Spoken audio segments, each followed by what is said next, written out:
Bu, ambilkan Bapak spidol ya. Bapak mau menandai kalender ini, Bu.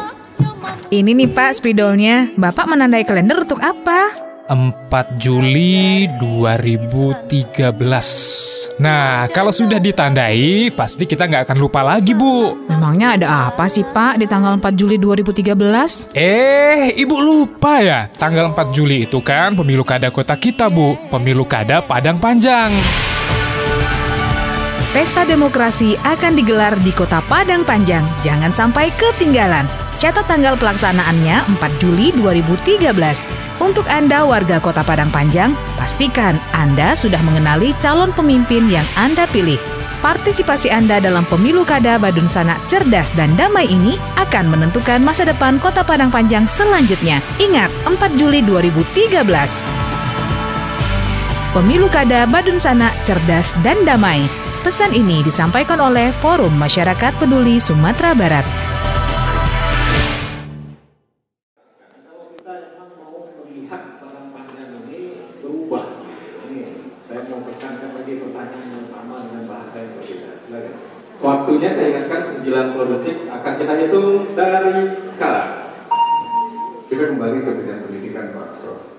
Itu yang pertama, kemudian bagaimana meningkatkan perdagangannya.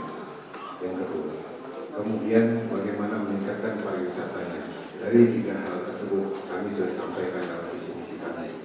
Itu hal yang sangat-sangat jelas kami terangkan. Kemudian pembiayaannya, kami sudah bekerja sama, sudah melakukan diskusi-diskusi dengan pihak-pihak luar, yang mana pembiayaan ini sudah ada untuk kita bersama nantinya. Kita harap masyarakat Padang Panjang akan menikmati hasilnya 5-10 tahun ke depan.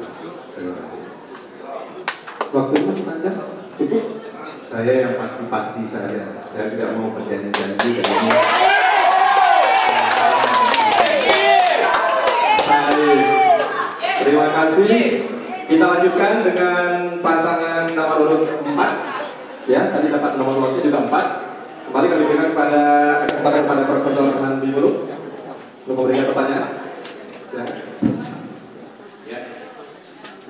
Jadi saya mengkonfirmasi untuk Pak Herwi tadi, Mas, kalau kita lihat Padang Panjang ini nyaris ada stagnan. Dalam tahun terakhir kebijakan negara Padang Panjang sudah banyak perubahan. Berarti ada persoalan. Satu menciptakan juga persoalan. Saya ingin ada menggunakan saja 3 atau 5 persoalan banyak yang paling krusial yang menurut pengalaman Anda yang itulah akan Anda mengatasi dan bagaimana dia mengatasi. Coba sebutkan 3 sampai 5 yang paling pokok. Oke, 3 sampai 5 ya. Waktunya 90 detik, saya ingatkan. Kita mulai dari sekarang. Terima kasih, Prof. Saya mungkin sedikit menjawab pertanyaan keempat tadi.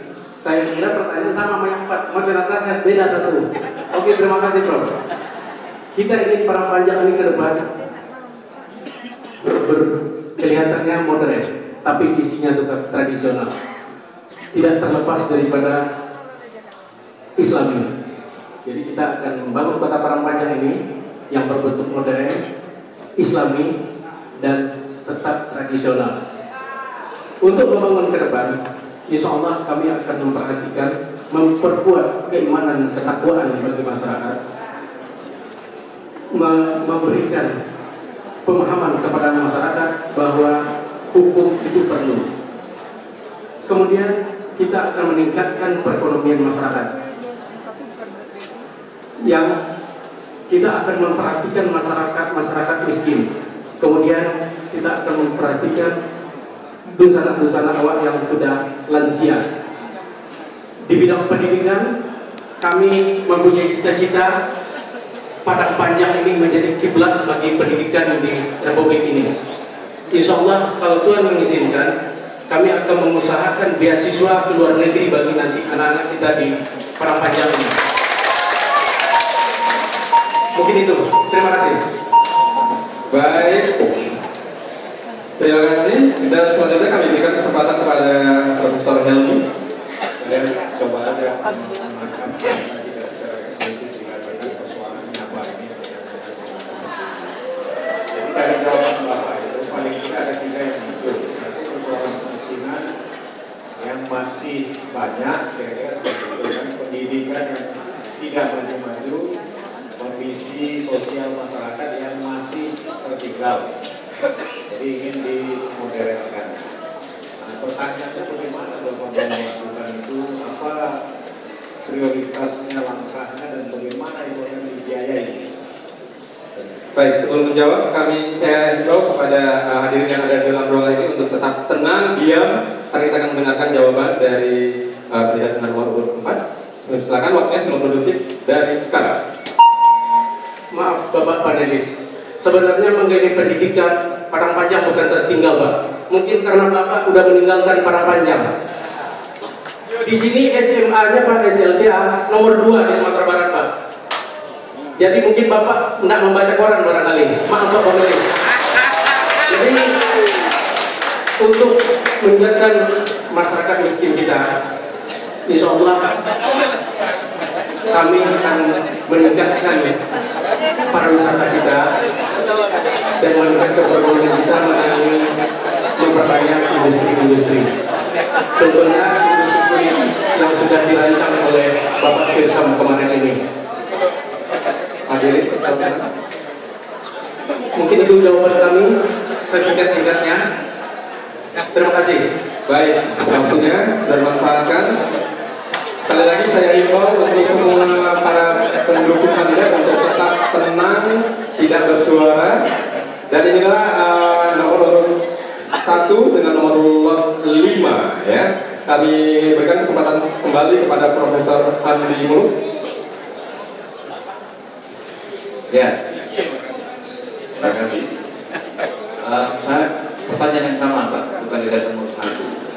Bisakah Bapak menunjukkan secara eksplisit ke kita 3 atau 5 persoalan paling krusial pada Kota Padangpanjang yang Bapak identifikasi sebagai penyebab ini? Mungkin 3 persoalan dari yang kita atasi supaya Padangpanjang ini ada lompatan, supaya tidak menjadi kota yang stagnan dalam 20-30 tahun ke depan. Silakan Pak. Ya, waktunya 90 detik. Saya ingatkan, kita akan mulai dari sekarang. Terima kasih Bapak. Kami akan mencoba menjawab tentang persoalan Padangpanjang yang 5 poin tadi yang fitnah tadi. 1 poin yang perlu kami sampaikan adalah tentang permasalahan Padangpanjang tentang 5 tahun itu adalah tentang kota bersihkan. Kalau zaman dulu bukan kota bersihkan lah, kota tujuan. Kita akan kembalikan lagi menjadi kota tujuan.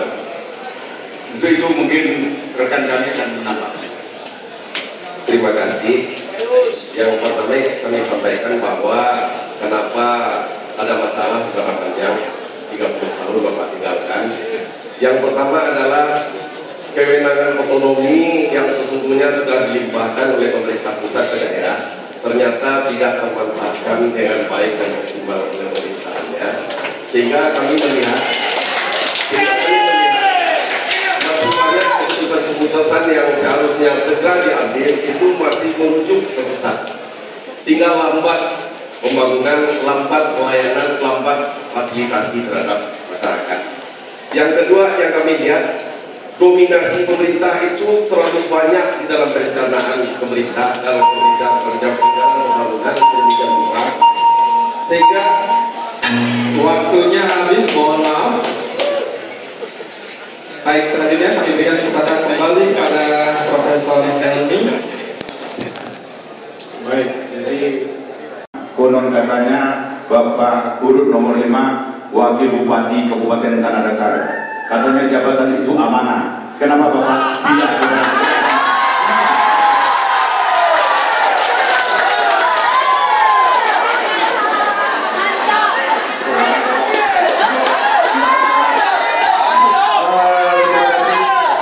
Abang Sang Hitam, memang betul saya seorang wakil bupati Bupati Tanah Datar periode 2010-2015 terpilih dengan Bupati Tanah Datar Muhammad Sadiq Basri. Kenapa saya mau ke Padang Panjang? Tentu pertanyaan yang Bapak Ibu pilihkan. Jawabannya adalah saya lahir di Padang Panjang 36 tahun yang lalu, tepatnya di Kelurahan Desa Baru, Tanah Liat. Bapak Ibu yang saya hormati, orang tua saya, ibu saya, kakek saya, seluruhnya berasal dari Padang Panjang. Dan saya adalah putra daerah dari Padang Panjang. Mungkin saya salah satunya calon wali kota Padang Panjang yang asli putra Padang Panjang. Ada dari Padang Panjang? Maksud saya menyampaikan itu, rasa kecintaan saya terhadap negeri yang telah menjadikan saya seperti ini sekarang. Makanya saya kembali ke Padang Panjang Bapak Ibu yang saya hormati, rasa kecintaan, hidup penuh amanah yang diajarkan orang tua saya, kakek nenek saya untuk membantu Padang Panjang, itulah saya berikan. Terima kasih.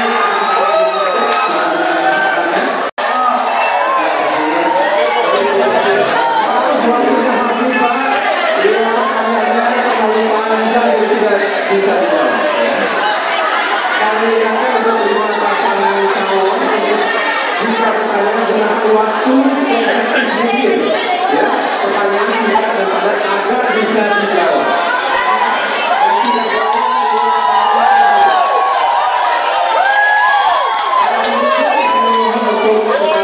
Berarti bertanya Pak Mulyo, Pak.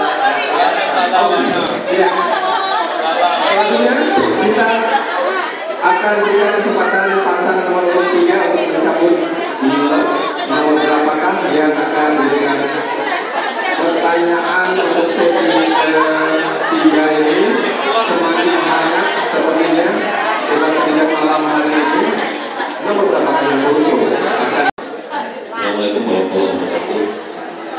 Tentu saja jadi pelajaran saat ini pada menjadi gubernur, bupati atau wali kota tidak sama dengan periode yang lalu. Bagaimana Bapak kalau wali kota dan wakil wali kota nomor 4 menyikapi dengan keluarnya Permendagri nomor 32 tahun 2011 dan berubahnya Permendagri nomor 39 tahun 2012 tentang pemberian pemerintah dan sos. Terima kasih. Silakan jawab langsung. Insya Allah mengenai bansos ini menjadi polemik di tengah-tengah masyarakat karena tidak terdapat keadilan di tengah-tengah masyarakat kita. Jadi insya Allah nanti kita akan harus mencari keadilan dulu. Bansos akan tersalurkan dengan sebaik-baiknya. Bagaimana kita mencari bansos? Ya kita berdayakan para donatur-donatur kita yang hidup di perantauan, masyarakat kita yang hidup berkelebihan, mari kita sebagai memberikan zakat kepada kita. Tapi ingat, kita harus meratakannya kepada masyarakat ini. Harus kita berikan keadilan kepada masyarakat ini. Waktunya masih ada, silakan Pak kalau masih ada yang ditanyakan dan dijelaskan. Waktunya masih ada 25 detik lagi. Silakan kalau masih ada penjelasan atau ada yang akan ditanyakan lagi, silakan. Saya kira karena pertanyaan cukup singkat juga jawabannya. Yang penting mudah-mudahan kita bisa memahami daripada perjawaban singkat dan pertanyaan singkat tadi. Terima kasih. Baik, sekarang kita berikan kesempatan yang sama kepada kandidat dengan nomor 4 untuk bertanya kepada kandidat dengan nomor 3. Waktunya status 20 detik. Akan kita mulai dari sekarang. Terima kasih. Pertanyaan kita mungkin sederhana saja. Kita tahu persis sekarang Padang Panjang itu berkembang bagus, jalan-jalan bagus, gedung-gedung bagus, tempat ibadah bagus. Kalau pembangunan bertambah banyak, akibatnya itu lahan kita bertambah kurang. Sekarang pertanyaannya, dengan berkurangnya lahan kita, tapi kenyataannya petani kita menjerit sekarang, sulitnya pupuk kita dapatkan untuk menjadikan tetap. Terima kasih.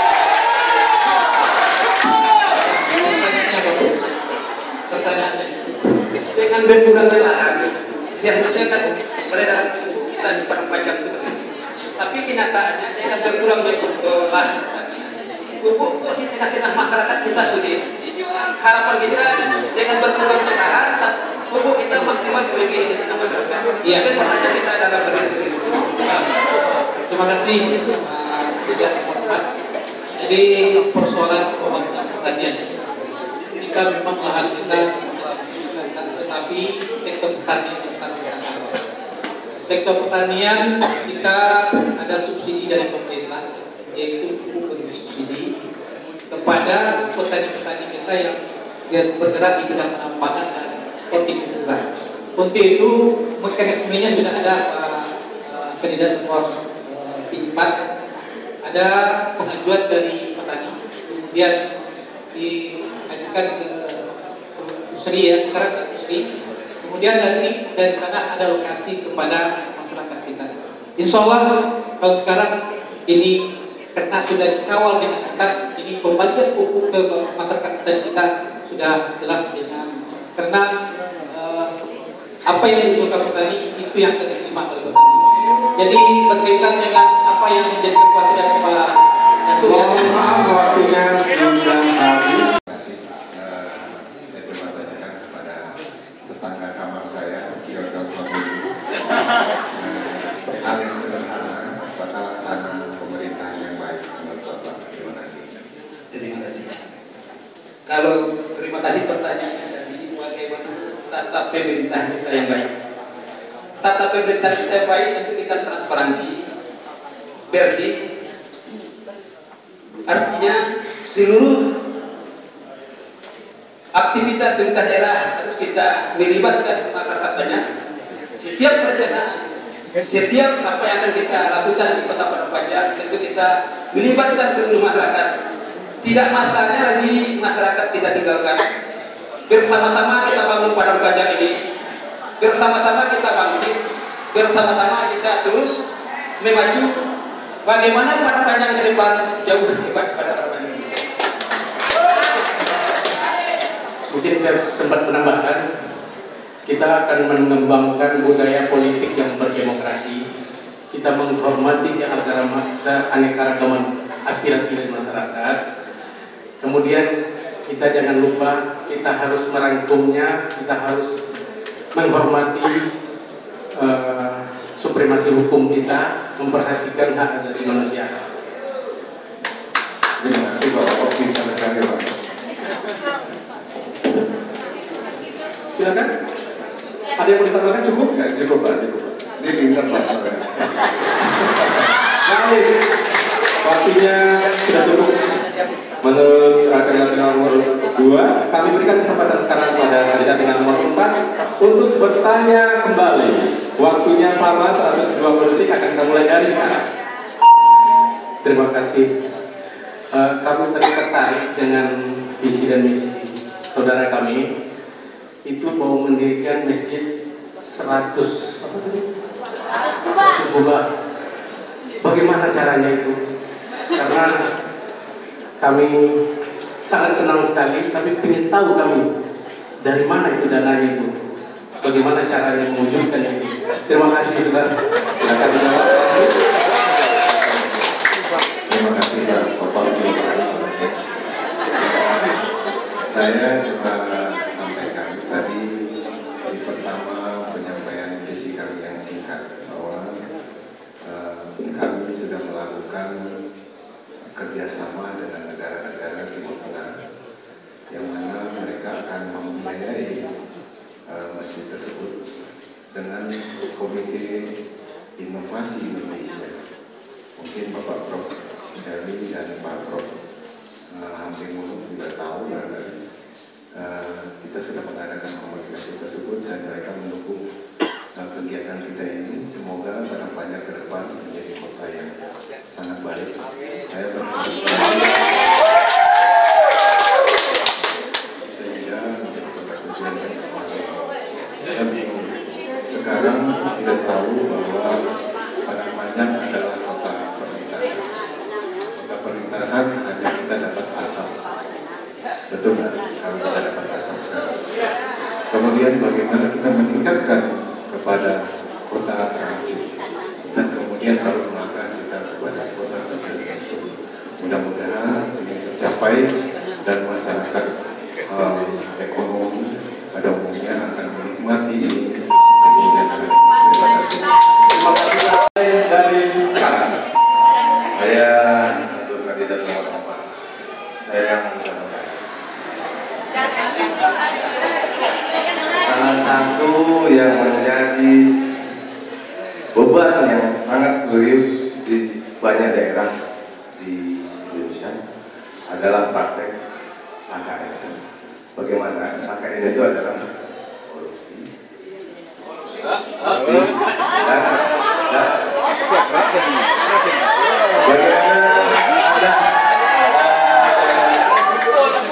Narasi KKN tersebut akan hilang dari bumi seperti Indonesia.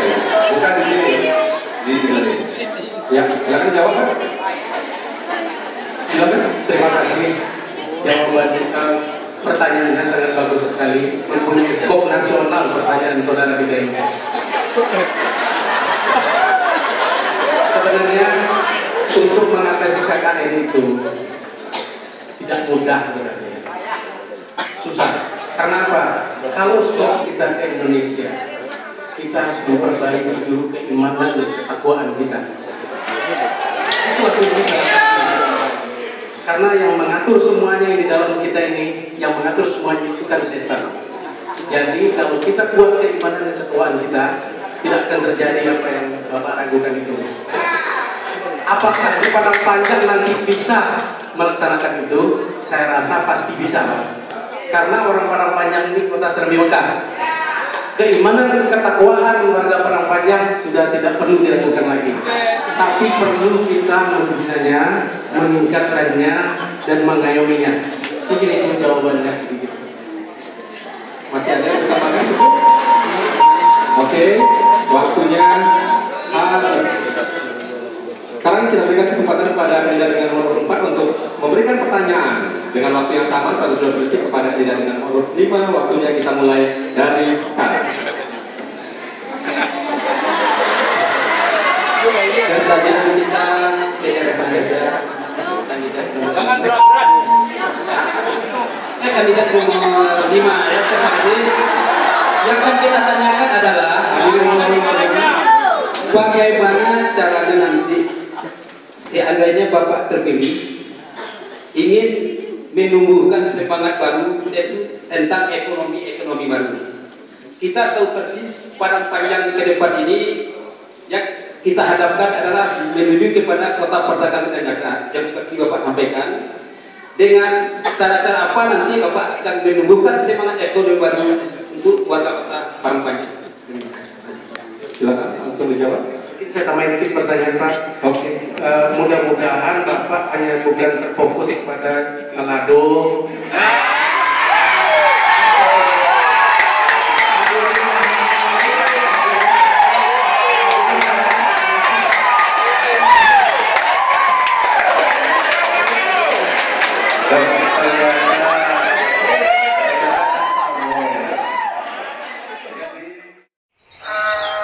Sultan, kamat tu.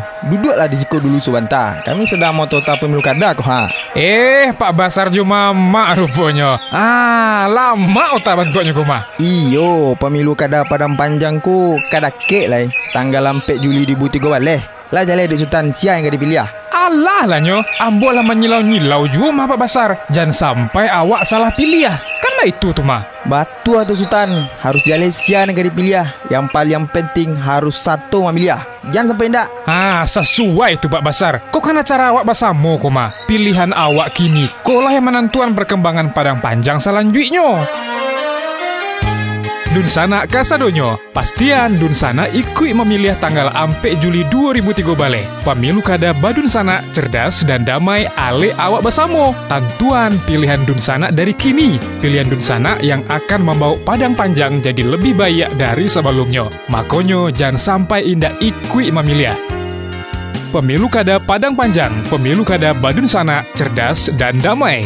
Pesan ini disampaikan oleh Forum Masyarakat Peduli Sumatera Barat.